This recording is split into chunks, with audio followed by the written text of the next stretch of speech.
Why Prince Charles isn't the favorite future king, inside the royals' complex relationship with the Queen and his country.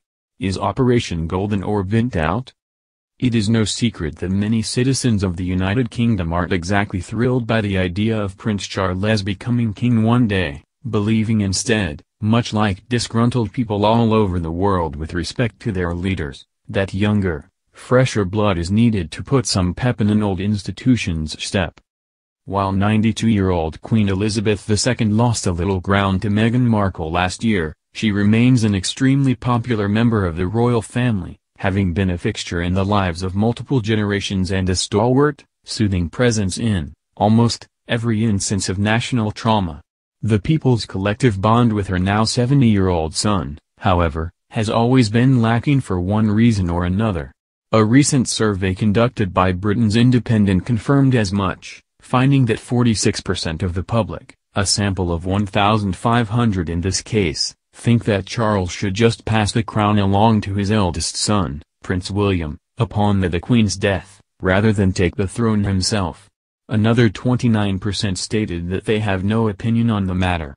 They would probably just prefer that whoever lives in Buckingham Palace pay some taxes, and in YouGov's end of 2018 likability poll, only 48% had a positive opinion of the Prince of Wales. Though Charles' reputation has certainly improved since the failure of his marriage to Princess Diana, and some even think he may have gotten a raw deal in the court of public opinion back in the 1990s, has 27 years not been enough time to heal the wounds of the past? Or at least to get 50% of the people a little bit on the prince's side? How do I make the royal family relevant in the next 20 years' time? You know, it could be 40 years' time, it could be 60 years' time. I have no idea when that's going to be, and I certainly don't lie awake waiting or hoping for it, because it sadly means my family have moved on and I don't want that, Prince William said in a BBC documentary in 2016, hitting the nail on the head as to how weird his and his father's lots in life are. While everyone would prefer that the Queen live forever, it has to be especially strange being Charles, now past the age of retirement but still knowing that a promotion he doesn't technically want but has had to think about for years is coming. It's a bizarre situation all around, the role of heir being to basically sit quietly and wait, as William and Prince Harry acknowledged in the 2018 BBC One documentary Prince, Son and Heir, Charles at 70. And Charles can't help but be stretched in two directions. People want to know what sort of king he's planning to be, but simultaneously it's unseemly to go on too much about it. The idea somehow that I would go on exactly the same way, if I have to succeed, is complete nonsense because the two situations are completely different, Charles said in the film. I think it's vital to remember there's only one sovereign at a time, not two, so you can't be the same as the sovereign, if you're the Prince of Wales, the heir. He's been the heir apparent since his birth in 1948, so even if you give him till he was 18, he has carried the weight of his future upon his shoulders for some time. It certainly played a role in his decision to marry Diana in 1981, his bachelorhood having extended into his 30s and his parents hoping he would settle down. Rather tragically, the match that thrilled the kingdom ultimately almost proved to be the entire family's undoing. First when the marriage went terribly wrong, and much more so after Diana died and a devastated citizenry were initially appalled by the Queen's lack of public response. The stoic monarch addressed the nation in a touchingly heartfelt way 5 days later, but that week continues to live in infamy and was the subject of Peter Morgan's The Queen, for which Helen Mirren won an Oscar for her portrayal of the resolute royal. Even though Charles eventually got high marks for fatherhood, the sensitive eldest son of two very busy working parents wanting to make sure that William and Harry felt loved and protected, it still would be years before the great love of his life, Camilla Parker Bowles, was accepted into the fold. The Queen and husband Prince Philip were fully aware that their son had resumed a romance with his former girlfriend while he was still married to Diana, and the Queen, having no choice but to think many steps ahead, worried that one day Charles would want to marry Camilla. As noted by Charles biographer Sally Bledel-Smith, Queen Elizabeth II remembered all too well the scandal caused by her uncle, who was briefly King Edward VIII before abdicating his throne to marry twice-divorced American Wallis Simpson, thereby installing Elizabeth's father, Albert, as King George VI. She thought Charles marrying Camilla could potentially throw a wrench into the order of succession, that the people wouldn't stand for him marrying the divorcee he had also had an affair with during his marriage to Diana. That, combined with the prince's general reticence to rocking the boat, is why Charles and Camilla, now the Duchess of Cornwall, didn't marry until 2005. Though Camilla has also become somewhat popular over the years, there's a reason she was considered the fetching belle of the ball back when this generation constituted the young royals back in the 1970s and 80s. Part of the public's acceptance of her does seem to have to do with the official understanding that she's not planning to take the title of queen, as Diana would have, when Charles becomes king. In fact, part of Charles and Camilla's wedding announcement read, "It is intended that Mrs. Parker Bowles should use the title HRH the Princess Consort when the Prince of Wales accedes to the throne." But people have been known to change their minds in matters of love and nicknames. It has always been the intention of the Duchess to be known as the Princess Consort when Prince Charles becomes king, a Clarence House insider told The Telegraph back in 2007. Added another source, the Duchess fully intends to be known as the Princess Consort when the time comes. She is fully supported by the prince in this. Still, there has never been a princess consort before in the British royal family, the female spouses of male monarchs always choosing to be called queen, and the government may actually have to get involved to sign off on such a thing. Then Prime Minister John Major released a strange statement in 1992, after Diana and Charles separated, in which he confirmed the order of succession wouldn't be affected and that there was no reason why the Princess of Wales should not be crowned queen in due course. Count him among optimists that Charles indeed would reconcile. But the ambiguity is why there's still a question mark hanging over Camilla's future role, reports having circulated in more recent years that Charles wanted his wife, of over a decade by then, to be called queen after all.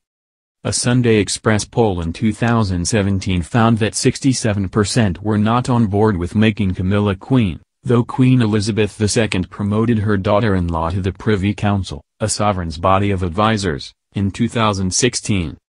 But the people's opinion will only matter so much in the end. Perhaps it will matter more to a King William than it would to a King Charles, and that's why the majority of those who aren't apathetic would prefer William, which makes this a rather vicious cycle, doesn't it? Also in 2016, the Queen, who above all is reliably pragmatic, signaled that it was appropriate to start publicly paving the way for Charles to succeed her, knowing it was healthy and important to discuss it, an insider told Bedell Smith. Though she revowed during her Diamond Jubilee in 2012 to continue to serve her people for the duration of her life, now in her 90s it's only fitting that she slow down a bit to conserve her energy. Prince Philip retired from public life in 2017. The Queen had been putting plans in place for at least a decade, though. In 2014 her senior advisor Sir Christopher Gt, who started working with Charles as well in 2008, received a second knighthood for his preparation for the transition to a change of reign. With the Queen's seal of approval still meaning a lot, she has hoped that taking steps to visibly signal her confidence in Charles would help him when he inevitably assumes the throne. Last April, following talks at Windsor Castle with leaders of Commonwealth nations from all over the world, Prime Minister Theresa May formally announced that Charles would be the next head of Commonwealth, further setting him up to reign one day. "I am deeply touched and honored by the decision of Commonwealth heads of state and government that I should succeed the Queen, in due course, as head of the Commonwealth," Charles said. "Meanwhile, I will continue to support Her Majesty in every possible way, in the service of our unique family of nations." While he's been just the Prince of Wales, Charles has been busy with his own priorities: conservation, sustainable agriculture, combating climate change, keeping GMOs out of food and other pursuits reflective of his lifelong love of the outdoors and appreciation for the natural world, as well as supporting the arts and education. There are concerns that he has been too political. Royals aren't supposed to say who or what they're for, which is why you don't know what the Queen, et al., thinks about Brexit, in connection with his various goals, but again, nothing so scandalous has occurred to really shake the succession line. I've tried to make sure whatever I've done has been non-party political, Charles insisted in Prince, Son and Heir, Prince Charles at 70, per Britain's Telegraph. It is entirely because I worry about your grandchildren and everybody else's grandchildren, as well as my own, he told ITV News in 2017 when asked about his outspokenness regarding conservation and the environment. Charles figured out a very long time ago that he was going to be Prince of Wales for a very long time, a well-placed source told Vanity Fair last year. He planned his life accordingly, and he wouldn't have been able to accomplish half of what he has if he had become king earlier. In the 2018 film, when asked whether his public campaigning for causes would continue once he was king, the prince dryly replied, "No, it won't. I'm not that stupid. I do realize that it is a separate exercise being sovereign. So of course I understand entirely how that should operate." In response to the concern that he might be a meddling king, Charles laughed. "I always wonder what meddling is," he said. "I mean, I always thought it was motivating, but I've always been intrigued, if it's meddling to worry about the inner cities as I did 40 years ago and what was happening or not happening there, the conditions in which people were living. If that's meddling, I'm very proud of it. Clearly I won't be able to do the same things I've done, as heir," he continued, "so of course you operate within the constitutional parameters. But it's a different function. I think people have forgotten that the two are very different. As in, a door can be open one's whole life, but when it closes, and then you have to open a window." Also interviewed for the special, Camilla said that she didn't think her husband's unique perch on the rungs of history weighed him down. "I think his destiny will come, he's always known it's going to come, and I don't think it does weigh on his shoulders at all," she said. "It's just something that's going to happen." More recently, according to Bedell Smith's 2017 biography Prince Charles, The Passions and Paradoxes of an Improbable Life, the Queen has been feeling more confident in the continued health of the monarchy after she's gone, thanks to Prince William and his wife, Kate Middleton, and her grandchildren. "That has changed her life," said Lady Elizabeth Anson, the Queen's first cousin and chief party planner for 50 years. "Other than going about their lives behaving like people who will one day be king and queen, William and Kate don't appear to be consuming themselves with what the future holds, either, just yet. They have people for that, and at this point the 36-year-old parents of three have no designs on leapfrogging Charles and Camilla. All we can do is plan for the desired end state, which is William coming to the throne." Respected, credible and connected, Jamie Lowther Pinkerton, who was William and Harry's principal private secretary from 2005 until 2013, told Bedell Smith. "Of course, then there will be Gorgeous George. People are much more interested in glamorous princes than in glamorous kings.